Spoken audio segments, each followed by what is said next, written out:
It's a grassy patch of land overgrown with weeds and scraggly locust trees. And it's quiet there now. In fact, it's deadly quiet. Nothing is going on, nothing is moving. But there was a time, and they tell us that the older folks that have been around there and that lived there tell us that there was a time when you could feel a trembling under your feet. The very earth shook as the thunder of massive locomotives rumbled through the night.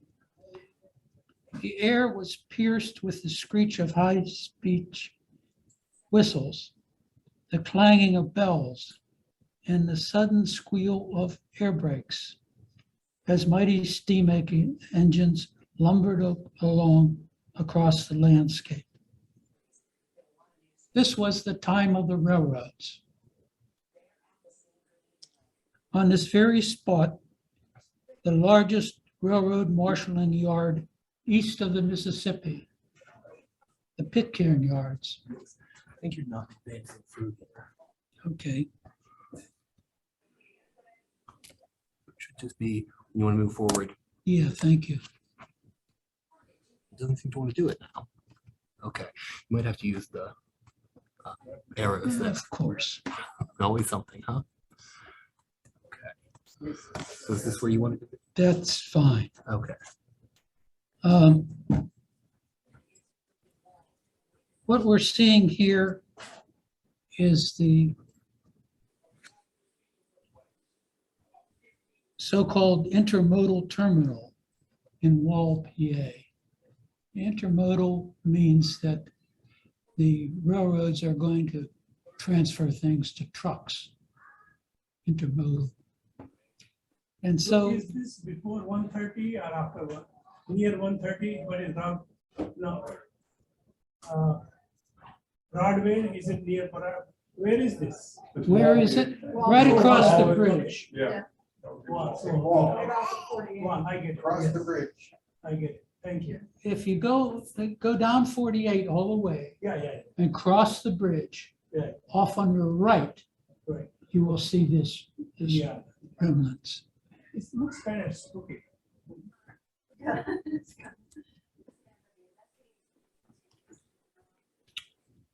This was a piece of land that was looked at by a railroad, which at the time was in Pittsburgh.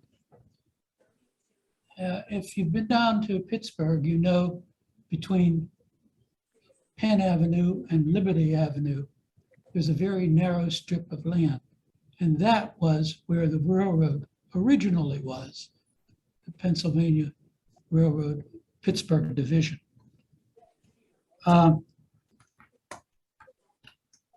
And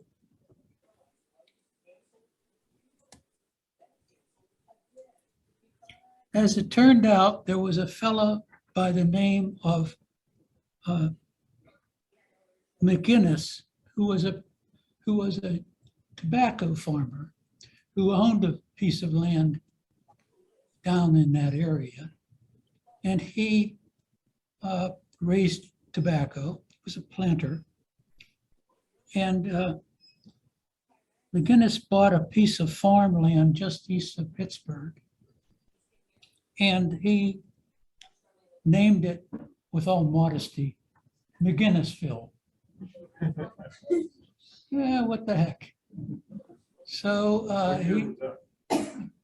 what year was that? See, you people like you ask me these questions all the time. 1835, according to my notes. Okay. Yeah. Keep that in mind. But the reason that I think it's important is because it was prior to the Civil War. So these things were going on down there prior to the Civil War. McGinnis began selling off pieces of property, lots. So he was really the first one to come up with the notion of putting lots down. People could build their houses on lots. And he was selling it at the place he called McGinnisville. At first, only a handful of farmers settled down around the McGinnis property.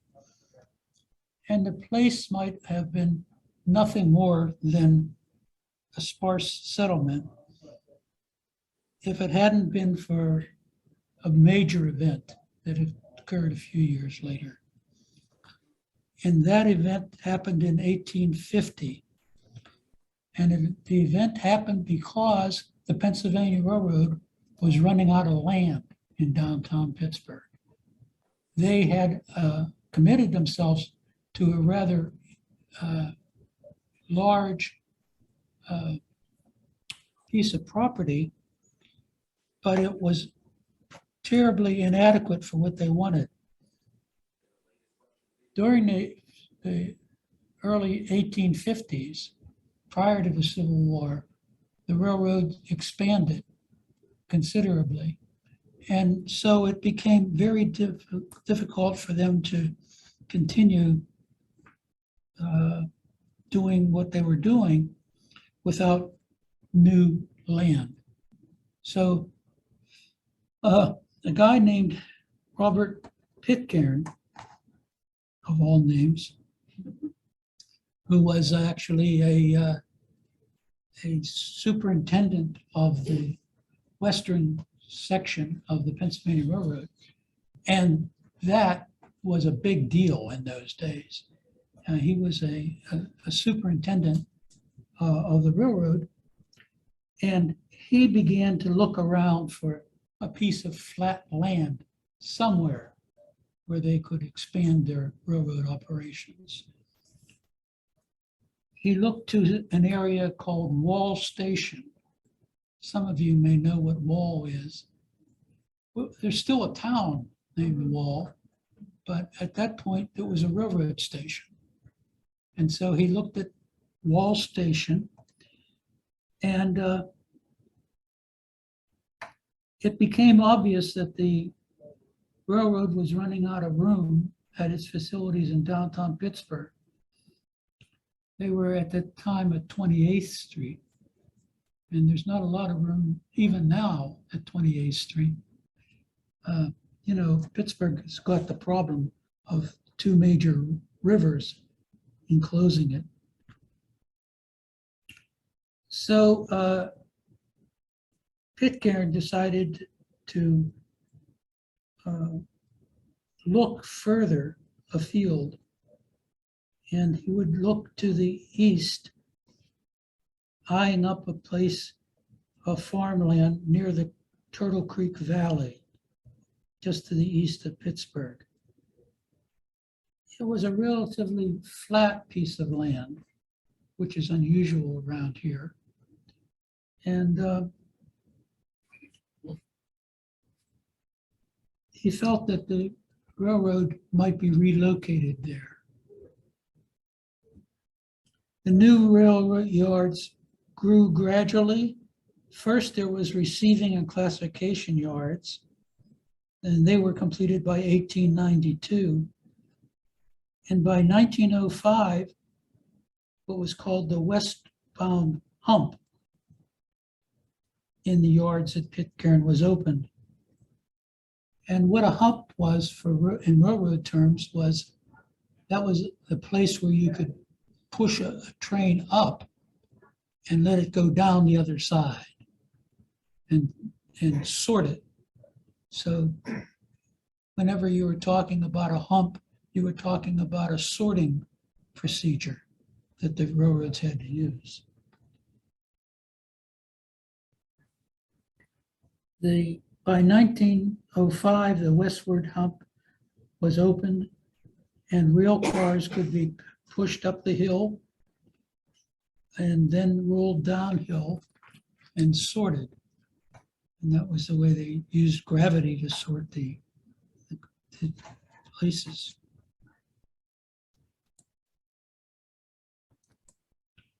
That was a mistake. this is the time of the Civil War. And a lot of our people, folks from here, from this land, were involved in the Civil War. In fact, we have indications that there were about 55 soldiers from local families who were involved in the Civil War.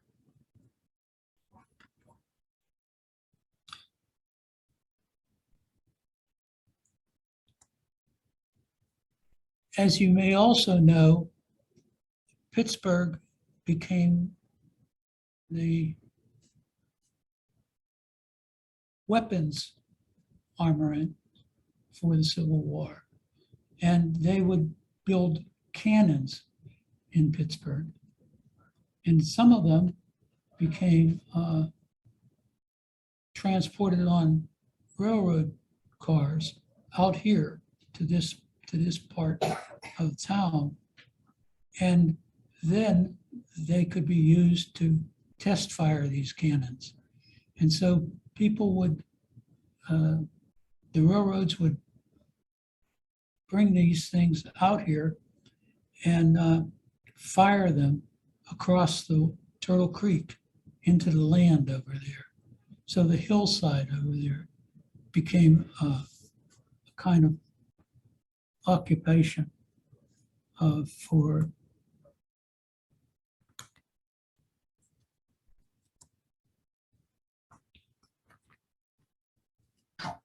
well, here's Mr. Pitcairn again. And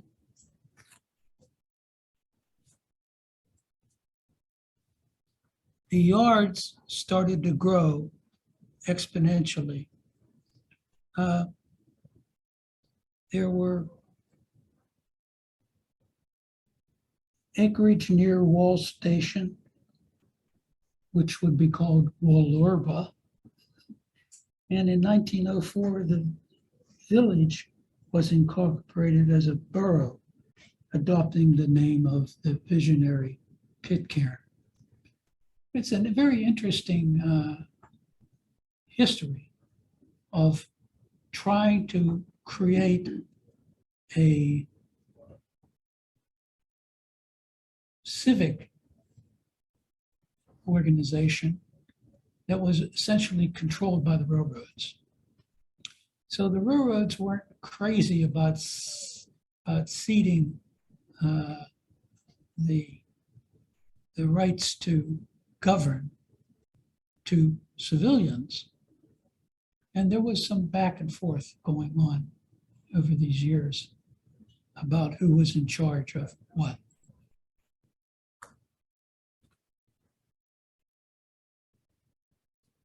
Soon it became clear that the acreage near Wall Station, which was called Wallurba, was later incorporated, adopting the name of the superintendent, Pitcairn.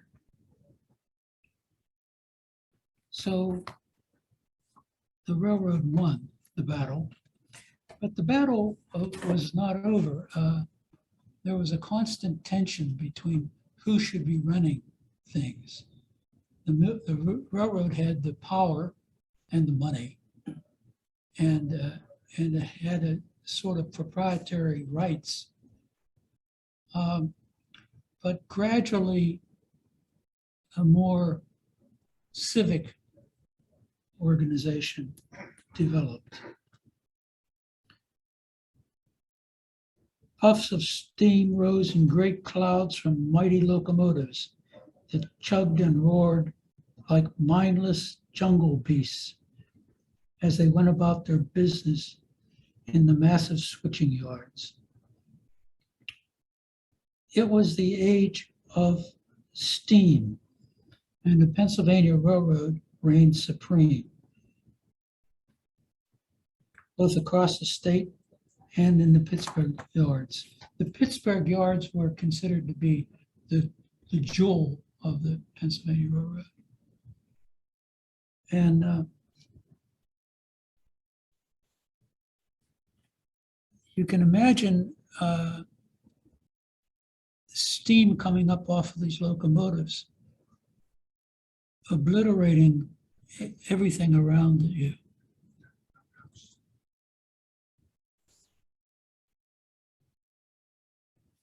Don Waite, who was a retired railroad engineer, recorded the area when the land between Pitcairn and Wall rocked to the sounds of steam locomotives, screaming whistles, and rivet guns.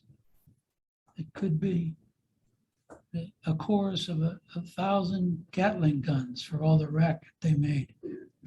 Day and night, 24 hours a day. Waite remembered people would ask him from out of town, would ask him about how did he sleep? And he said, with all that noise. What noise? He said. It was like music. You got used to it. There were days when there was no beginning or no end, at least not defined by the sun, when the yard was roaring with activity 24 hours a day. When I was a youngster, he said, I'd go down to ride the trains. Every Saturday, I'd go to Pittsburgh. It was so exciting. The big steam monsters would be hissing. Then there would be dirt all over the place. The signs and sounds were something you would never forget. And I suppose quite an impression on a young boy to see that kind of power up close. Bruce Kish goes on to describe the story. Kish, like Waite, were journalists, reporters who were good at writing and who could tell a story well. Kish said, from the west, trains pulled into the loading docks from St. Louis and Chicago and Cincinnati to drop off grain and agricultural products. Loading crews refilled the cars with manufactured goods and sent the trains back to the Midwest. Gray plumes of smoke rose into the sky. The air reverberated with the humming word of machines and the pounding of sledges. Pitcairn virtually every aspect of life.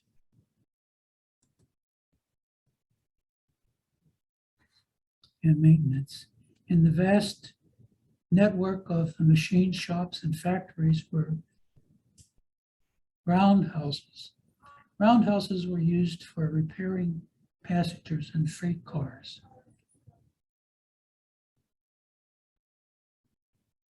So there was quite a crew to work there. And some of these roundhouses would be used for the engines, keeping the engines running, and some of them would be used for cars. In fact, some of the most intricate cars were made here. This was in the 1890s, in the age of, the Victorians and Victorian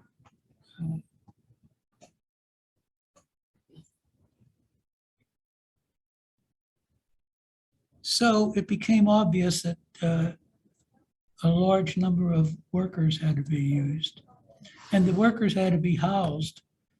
And if you know Pitcairn, you see this. This is still the place. Many of these houses were built around the turn of the century in order to get the new workers places to live. And this is typical worker housing. Dawn Fales, who was a local historian and a longtime educator in Pitcairn schools, tells the story of newcomers who followed in the wake of the railroad. Pitcairn started to grow a little bit, and then a little bit more, and more people came in. Who were these people? First of all, they were the ones who ran the trains and the rolling stock people, the engineers and firemen, the conductors and the brakemen. A lot of those who came initially from Homewood, Rushton, and other parts of Pittsburgh, like the 28th Street location.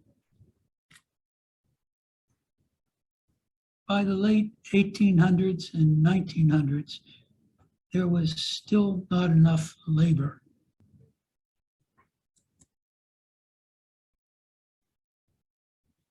The railroads needed stonemasons, they needed mechanics, they needed machinists, and they needed track layers. In other words, it was an entire array of skills that were brought in to Pitcairn.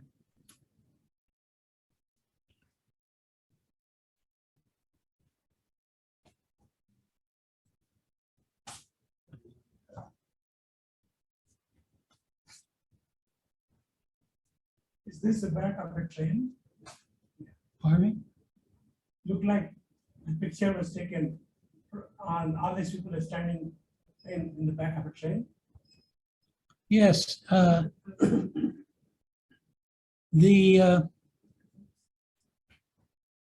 fact of the matter is that they came from all over the world, and wherever a skill could be used or found. For example, we still have some of the families who came originally here as masons and bricklayers, and some of those descendants still do bricklaying and that kind of skill because it passed down through the family.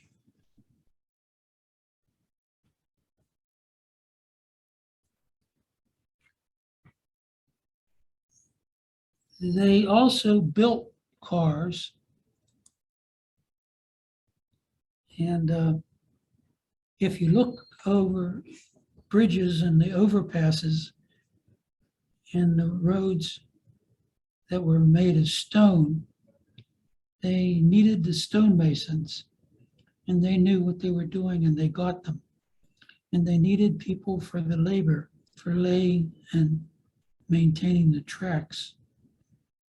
In time, the early Scots-Irish settlers were joined by Germans and Italians and by immigrants from many countries all around the world, all lured by the promise of good paying jobs for themselves and their families. Mainly they built gondolas, which were flat, open-sided cars used to carry lumber and machinery and hoppers, and also open-topped cars that were used to carry materials such as coal, and the gondolas that were opening in the bottom. You could open up the bottom and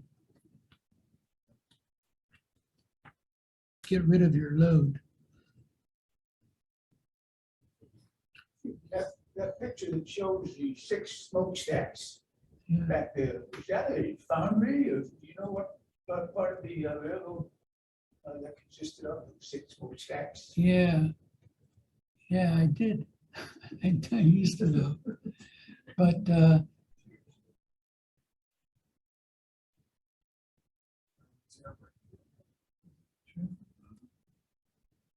one of those had been used for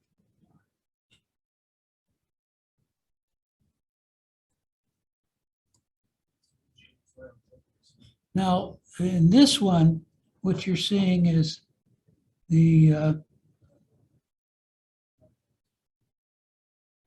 roundhouses, And there's a roundhouse at night picture. So when engines were pulled into the roundhouse, they could come in from any number of ways, and they could be put up on panels that could be turned. That's the notion of the roundhouse. Were those, was that called a turn, is that a turntable? Yeah, it's a turntable. That's a good word for it. Yeah, exactly. It looks like there are two roundhouses.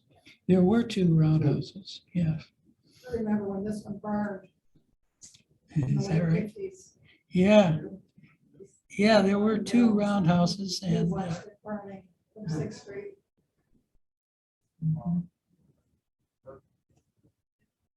Yep.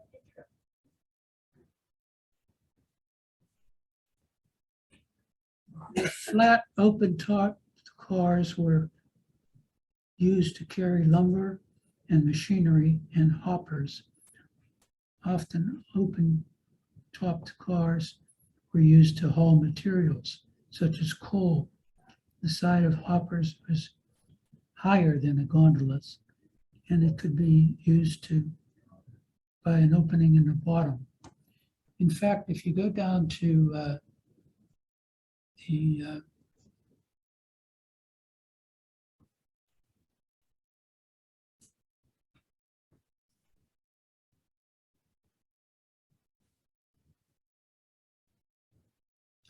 I'm sorry, I'm running out of that name, but it's where the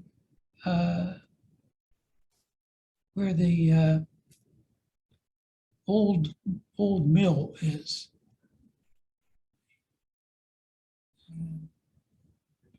What? You know, the steel mill.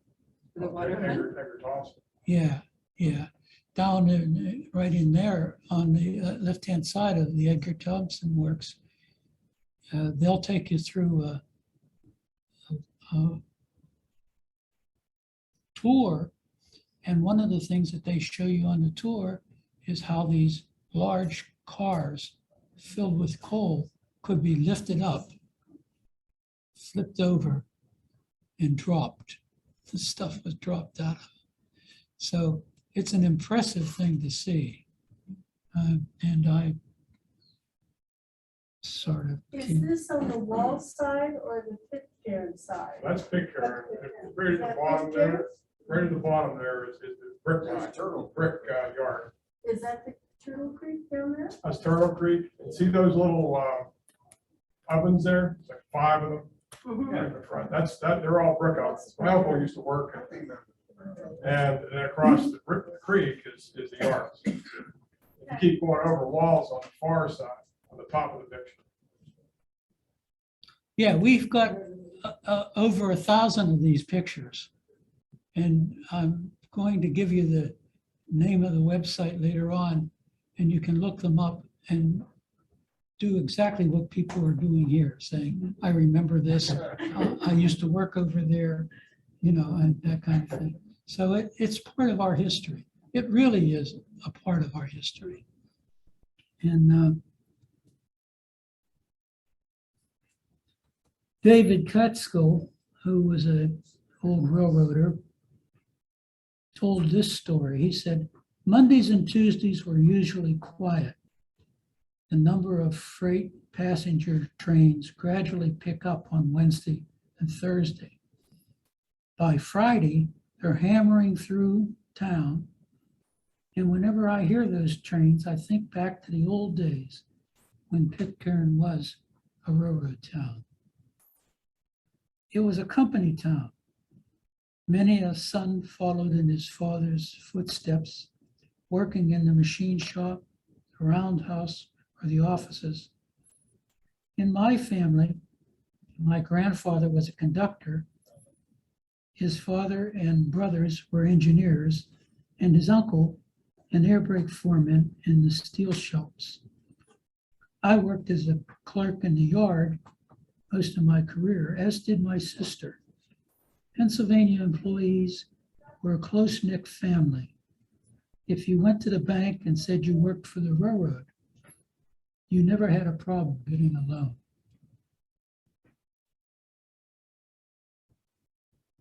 I was proud to be a railroader. Arthur Fox, a longtime Pitcairn resident, remembered growing up in a railroad family. Raised in a railroad family, I lived half a mile from the continuous turbulence, the clamor, and the gray haze that was generated by the biggest real facilities in the world wide, Pennsylvania, Pitcairn. In the 1950s, my weekends were filled with playing in the dusty, abandoned buildings and oil-soaked wooden sheds bordering the railroad tracks, exploring boxcars on remote sidings and tossing pennies along the rail to watch them flatten. Some kids remember that kind of thing. You could also put a penny on a streetcar track and see the same thing happen. We used to get pressed.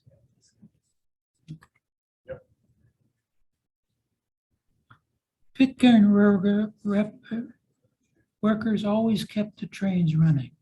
A spirit of enthusiasm and pride united the 7,000 men of all races and nationalities who worked in the Pitcairn yard. That spirit appeared to be forged by tough learning process. Family connections became prerequisites for employment on many crews. Fathers worked alongside their sons. Family connections also made the workforce a happier bunch of individuals.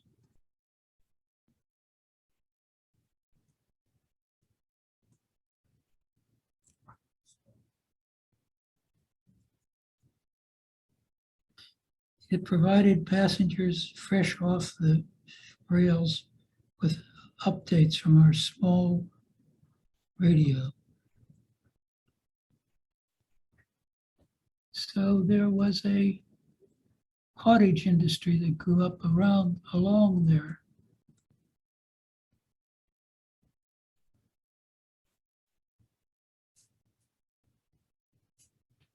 One of my favorite pictures.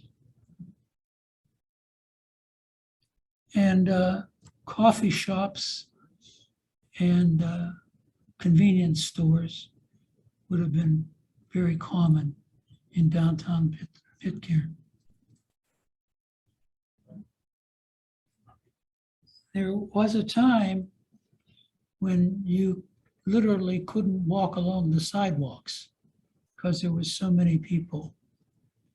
And as hard as that may be to be believed nowadays, we have pictures of things like Christmas time when the crowds were just huge, pushing down the streets. This one was a Mckinley's funeral train.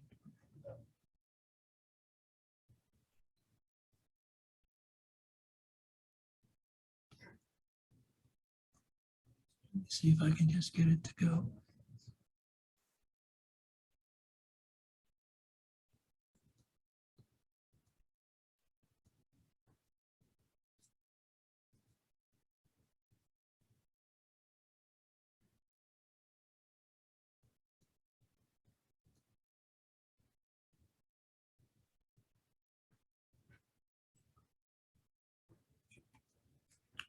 And as times went on, the advancing Civil War encroached into this area. And this is a picture of Civil War veterans standing outside the old stone church, which some of you know is over here on the hill. And there was a very strong veterans organization after the Civil War. And then more recently, we see the Norfolk and Southern railroads coming in to take over part of that. And that became the intermodal terminal. No, I don't see any. We don't know for sure what the intermodal terminal is going to be.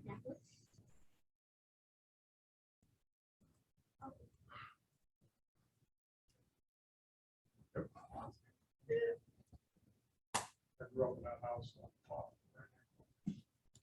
Big red. That was Pitcairn Avenue, 10, 11. State Farm. Well, that's the story of Pitcairn by somebody who doesn't know much about it. But I've always been enthusiastic about Pitcairn. You know, Pitcairn is an interesting place because we used to have, we being Monroeville, used to have something called a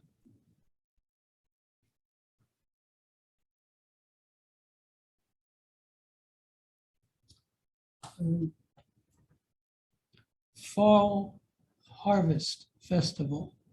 And the Fall Harvest Festival was, among other things, a chance for the country folk up here in Monroeville to bring out their best wares and livestock to sell to the folks in Pitcairn.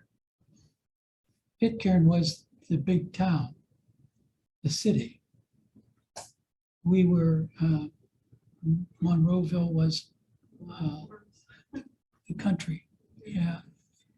And it still is to some extent, but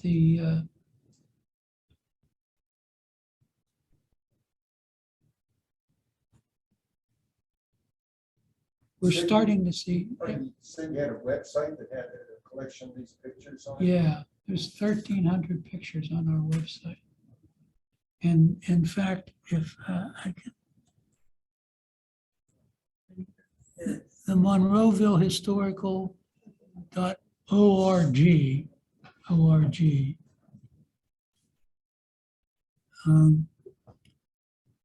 Pitcairn Historical.webs.com, and Trafford History are all three places that you'd want to visit. You might not want to spend a lot of time there, but you'll want to visit.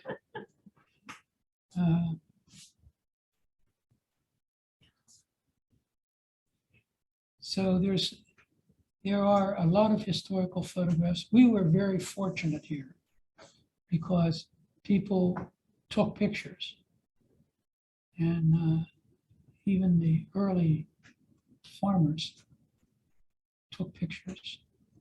So we have a nice collection of pictures, probably 1,300, and a lot of them with a lot more explanation to them than I can give you or than I am giving you. So I would urge you to explore.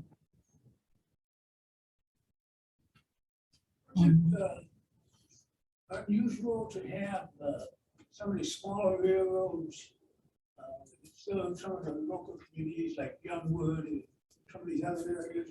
Would they have to come in and utilize the services that Pitcairn Railroad? Oh, yeah, yeah. Pitcairn Railroad was a big operation.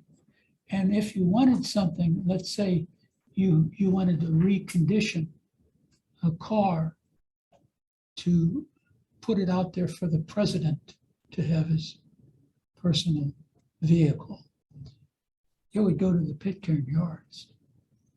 And the people who were craftsmen would work on those cars. This was again, it was a Victorian era. So you can imagine anything that goes through the Victorian type things would have been intricate and well done and the highest quality. Things that look good and remain well. Yeah, thank you. You said it very well. Things that remained. Some of those things have remained. And even the more pedestrian things like the railroad cars, flat cars and things like that were built with the notion that they would be around for a while. Unlike a transient society that we seem to become. Yes. I was always impressed with the fact that the Pitcairn Yard handled more tonnage in the world than anywhere else in the world during World War II. Yeah. So Oh, that yeah. To me, it's just mind blowing. I mean, I grew up in Pitcairn. My grandfather was pregnant. I was looking for his picture. I didn't see it. Well, we'd love to get a picture of them if you want to. I only have a picture of him with all the other guys on the crew. But, yeah, that always fascinated me. We learned that in 4th grade. Oh, from our yeah. teacher. Yeah. And she was really proud of Pitcairn. We studied Pitcairn history. And it was fantastic. And we just lamp on to that, I guess. Well, you do. And I think your notion that what World War II did for the Pitcairn Yards was incredible. Yeah. They processed so many trains in such a short period of time. They set records. But unfortunately, that surge died off right after the war. Yeah. So, but you know, that's the way things are. And someday Bill Gates is going to find that out too. I'm not gonna ask you what kind of engine that was. Oh, good.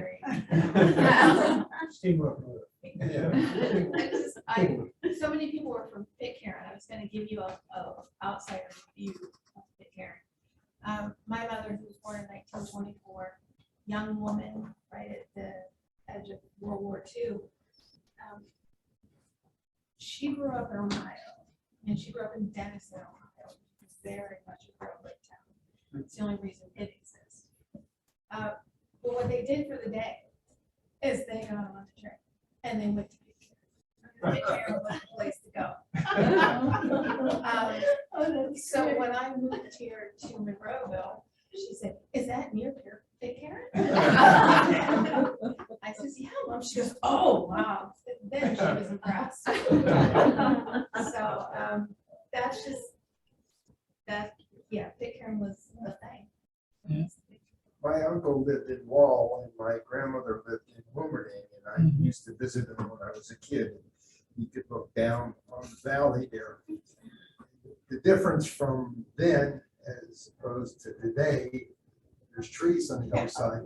The smoke and the pollution wiped out everything. There's just nothing there. Yeah. But and the trains coming through was big excitement to see for a kid to see the trains coming through. Oh, sure. Yeah, that was a part of your childhood if you were around here. I mean, and that was what you looked forward to. Yeah, it was exciting. Yeah. Not exactly the same thing as one of these little things you hold up to your ears and can do a automatic game. I used to like to stand up on the hill, we talked about watching the trains at nighttime. Like, Yeah. Oh, real yeah. late, 10, 11 o'clock at night, stand up in the open, just watch, sit there for hours, just watch the trains, watch the mills way down there, you see the glow from the mills. Oh, yeah. It was just kind of fascinating. Well, I grew up on 11th Street in Pitcairn, way up on the hill. Yeah. And there was no vegetation when I was young.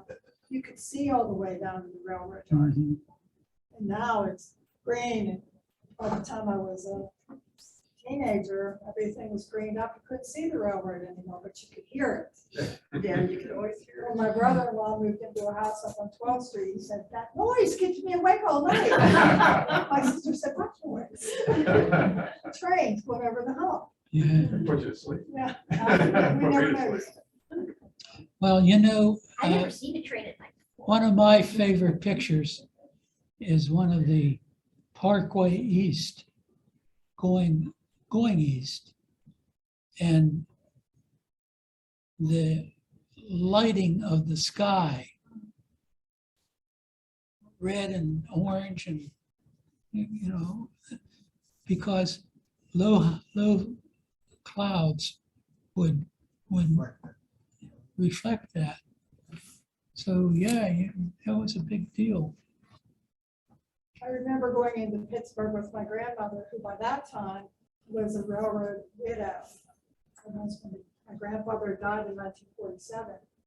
She was treated like the queen because she was a railroad widow. And they took her. I mean, it was fantastic. I felt like I was royalty, you know, the gloves and the hat, and the whole thing. In Pittsburgh, but it was quite a day. Wow, Quite a day. That was really cool. that's a good story, yeah. Because where do you get names and addresses and phone numbers so we can record these stories? Well, I'm sure another way to coordinate that. There you go, Bruce. I set you up perfectly. Another way to do it is tomorrow night, right here at 7 o'clock, the Monroe Historical Society meeting, so come on in. Is there still a railroad yard in Pitcairn? Including you. No, there's something called an intermodal terminal. I know what those are. Yeah, and that's what it is. It takes stuff from trains and puts it on the trucks. And then it takes other stuff off those Yeah, and puts it on trains. yep. That's the wave of the future. My dad was born in 1917 in Youngwood. His dad was the brakeman in Pitcairn. He came every day by train to work out of Pitcairn and back and forth. Mhm. Every August 4th, till the day he died, my dad reminded me, so many years ago, we moved to Pitcairn from Youngwood so my dad could be closer to work. It was August 4th, 1924. He was going to be 7. He died when he was almost 102. So Wow. he said, I don't know how the furniture got there. But I remember my mother and my sisters and I going on the train, but yeah, wow. Well, I appreciate you people and the ones that have been around for a while, because you contribute so much to this history. And it's, you know, it's not my history. I tell people all the time, I don't own it. I was fortunate enough to be able to gather some pieces and we preserve them. That's what the Historical Society does, is it preserves things for the future. And this is an important thing not to lose. Like Joni Mitchell said, you don't want to lose it. Okay, well, thank you. Thank you. Thank you.